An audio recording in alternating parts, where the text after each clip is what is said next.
Hey folks, and welcome to the Trucking YouTube channel. Sitting next to me is the Ford Bronco Raptor. Of course, this is meant to be the ultimate off-road Bronco that you can buy. And here in Canada, this beast is gonna sell for $100,000. Now in this video, we're gonna drive the whole Bronco lineup to try to decide, is the Raptor really worth it, or should you just go for the standard model? Let's take a look.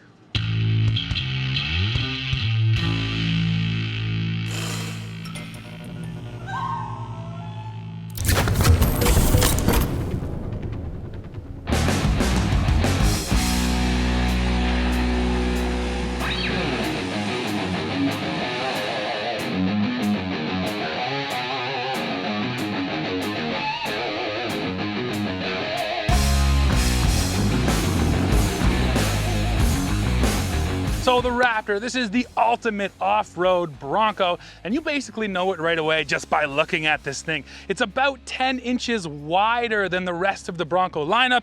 You also get these massive fender flares out here and standard 37-inch tires. You can only get the 37s on the Raptor. You ain't getting those anywhere else. Now, the other thing the Raptor gets that's unique is under the hood. That's a 3-liter V6 twin turbocharged, making a little bit over 400 horsepower. And once again, that is unique to the Raptor. Now, the suspension here too is totally revised. We get Fox live valve shocks. That basically means that we have active dampers. So when you're changing the drive modes, this thing is actually able to adjust its stiffness, and a disconnecting front sway bar and front and rear lockers. The Bronco Raptor basically has it all. And now folks, the fun begins, because here we are off-road in the Bronco Raptor. And sadly, no, we are not at Glamis, and we are not in Southern California. We are in beautiful New Brunswick on the east coast of Canada. This is a Ford Canada launch, and they wanted to keep it Canadian, so we didn't go to the desert. We're testing this Bronco Raptor out in some pretty thick bush here today. Now, yeah, this trail we're on, it's a long trail. We're running tons of water, lots of cool rocks and big rock climbs, rock crossings. And the first thing you notice about the Bronco Raptor on a trail like this is it's very wide. You can see from the shots, I mean, this trail is overgrown, but this Bronco is almost 10 inches wider than a standard Bronco. So the other Broncos we have here are fitting okay. The Raptor is rubbing everything because it just feels massive out here. But once again, it's because it's for the desert, right, Dad? So, exactly. You can hear all the brush as it's giving us some very pretty bush pinstriping. Exactly. So we've done a few obstacles so far. We still got a lot more to go, but Dad, you've been driving so far. What have you been feeling? And I guess that with the thought in mind that we just had a 2-door Bronco Wild Track. We've tested the 4-door Badlands. We've been in lots of Broncos, but never in a Raptor. So what's your initial kind of feelings on the Raptor? There's a lot more power. The actual modes, I was really impressed, like when I got into sport mode, which not only changes your gearing, but it keeps it in the power band so that when you kick it, it goes. Past that, the tires. The tires are really something. I keep wondering if it's my imagination or if it's real, but you just sense how much rubber you're pushing out there, how big they are, the increased height. It certainly at first when I was on road, I was like, it almost seemed like it was too much. However, once I got off road, I realized that the amount of clearance I'm getting, I keep waiting to hit rocks, to scrape something underneath, and it just hasn't happened. So folks, I managed to wrestle the wheel away from Dad, and just like that. And yeah, the clearance is amazing. The 37s just make everything so easy. It's silly. Like, you're looking at that rock going, that's a ridiculous rock face to climb. And it just climbs it like it's not even there. Yeah, we just haven't hit a single thing at all. No. I keep waiting for it. And what should be mentioned is that the Badlands Broncos are hitting things. So the clearance difference is absolutely making a difference. And yeah, in the Raptor, you don't have to worry about it. In any off-road vehicle where you're not always worried and expecting that bang, it makes it feel that much more confident. Right now, I feel like we could drive anywhere. Well, it just means we'll get into more trouble when we try harder stuff. That's probably true. But yeah, so far so good. I mean, besides the fact that it's huge, you can't get away from that. On these trails, I mean, it feels massive. But besides that, I mean, it's hard to fault this thing for anything else. And if we did have it out in the desert where it belongs, I mean, it's gonna feel right at home, and the width is gonna give you that stability you want at high speed. So it is there for a reason.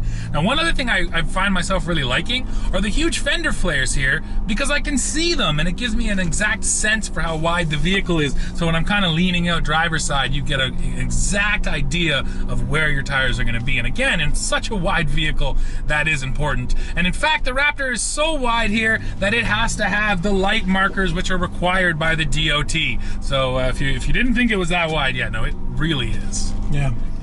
Now, another nice feature we have, we're in 4 low, and the front camera comes on automatically here on the Raptor. Not only is it nice to have a front camera, this is a particularly nice looking front camera. And we find it's really varied these days. Some brands spend a lot of money on camera quality, it seems, and some brands don't.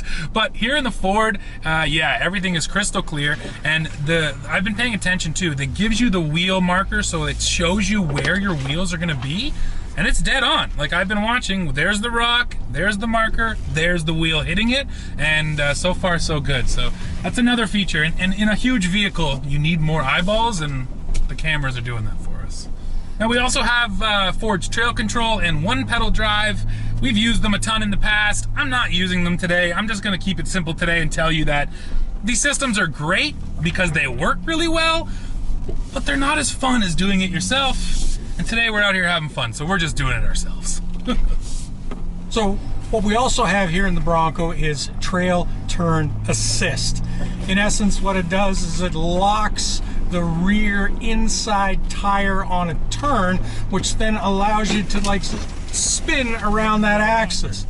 What I found interesting about this is that so much of the Raptor mystique is based on desert racing, the whole idea of wide open spaces and running real fast. Well, trail turn assist has nothing to do with being out in the desert. So I'm actually happy to see a feature that works for guys like us who live in places where trails are tight. Okay, folks, now we did a quick swap. We're still here on the same off-road trail. We ran out here in the Bronco Raptor, and now we're actually running back in a Bronco Badlands with the Sasquatch package. So, of course, we don't have the 37s. We only have 35s here. We don't have the huge width of the Raptor. We don't have the engine out of the Raptor, the suspension. And I did this on purpose because I wanted to feel the difference, again, between that epic off-roader and this more normal off-roader. And I'll just say this before you talk, Dad, the first thing you feel is the size, right? This thing feels more at home out here. 10 inches of width is quite a bit when you're on a tight off-road trail. So yeah, just, you know, size-wise, if you're running a tight trail, yeah, this is probably a better fit. That's my first takeaway. What else have you been feeling behind the wheel?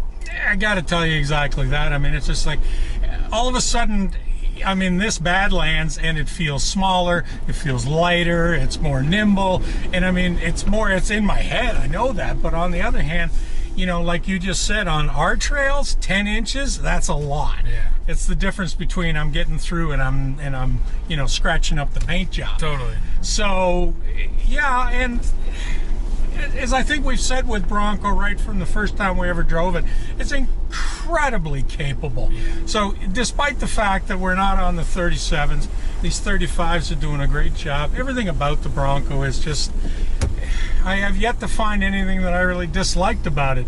But man, that Raptor, this is what you're talking about. Now we actually have something to compare to. Regular Bronco to the Raptor. The Raptor's insane. Yeah, it really is. It's a lot. And you know, the engineers said it. There's nothing on that thing that didn't go untouched. So there's just a lot of engineering there. And you know the other thing there is, Dad? A lot of price. Oh, yeah. The Bronco Raptor here in Canada starts at $100,000. So that's the other thing is, you know, you can get a $70,000 Bronco like we're sitting in here, yeah, or a $100,000 Bronco Raptor. So, you know, the bigger question isn't, is it better or is it crazier? Of course it is. Is it worth 30 grand to get up into a Raptor? Ultimately, if you want to play, you got to pay. Yeah. So you've just seen us get a Bronco thoroughly muddy, and that means it's time to clean it off. So I've invited my friend Josh here from TOC Supplies, and he's gonna show off some of their off-road specific cleaning products. That's right, so what we have here is P&S Off-Road, specifically Mud Buster. Now this is designed to break down all the organic grime that is on the undercarriage, wheels, and all the plastic trims that are on the exterior of your vehicle. So we're gonna do a little application and we go from there.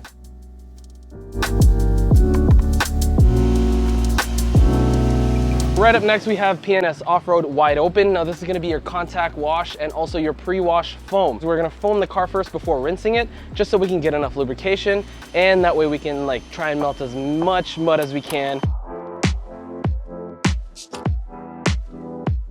So up next is the contact wash. I have done the wide open foam and it's loosened up enough dirt and mud for me to safely do a contact wash without scratching the paint.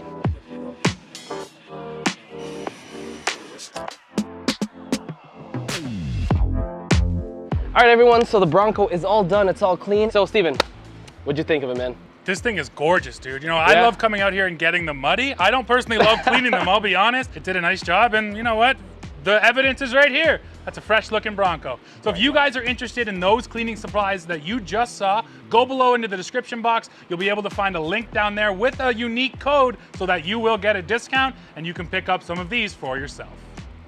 Well, now we are off the trails here in the Bronco Raptor and just cruising on a nice open stretch of highway. So let's talk a little bit about what this thing is like on road. And you know, the sense I'm getting from over here is that it's not massively different on road compared to another Bronco, and that is a good thing. It's a comfortable, nice cruising vehicle. I won't say it's quiet, because it's not. There's still a ton of wind noise.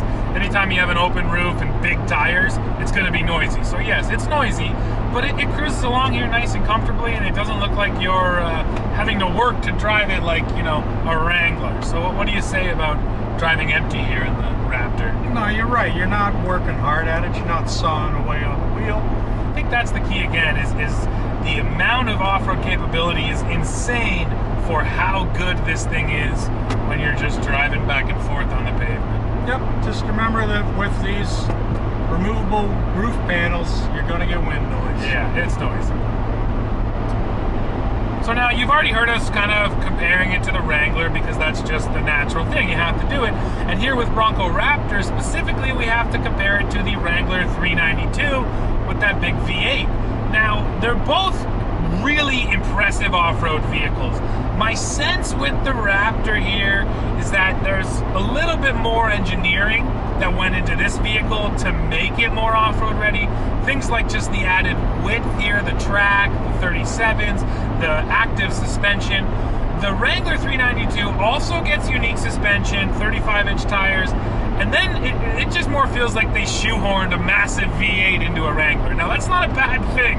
The Wrangler 392 is just pure fun for fun's sake. You're never going to get rid of the fun factor, and I'll gladly tell you that I would rather take the V8 over this EcoBoost. However, when it comes time to go off-road, I do feel like the Bronco Raptor has just paid more attention to the off-roading details than Jeep did. Jeep said, let's have fun with this, put a V8 in. Ford said, let's make the Bronco Raptor something really special, and that's sort of how it feels to me. So I wish it had a V8, but outside of that, I think I would take the Bronco Raptor for everything else over the Wrangler. I agree, in as much as, yeah, there's more engineering in this Ford than there is in that Jeep. All right, you're paying a lot of money, but you're getting a lot in terms of chassis suspension work and just unique components. I mean, all you got to do is poke your head under there and you'll see them. And with that, folks, we have arrived at the end of this video. So what's the verdict? Well, listen, if you can afford to spend that much on a Ford Bronco Raptor, I don't think you'll be disappointed, because it is a ridiculous amount of fun and so capable for a vehicle that comes straight from the factory. As always, now though, I want to hear from you, so go below, let me know your opinion on the Bronco Raptor and the whole Bronco lineup. As always, while you're down there, don't forget to hit like, hit subscribe, hit join to become a member, and then come right back here to Truck King to see what we're testing next, because you never know what it might be. See ya.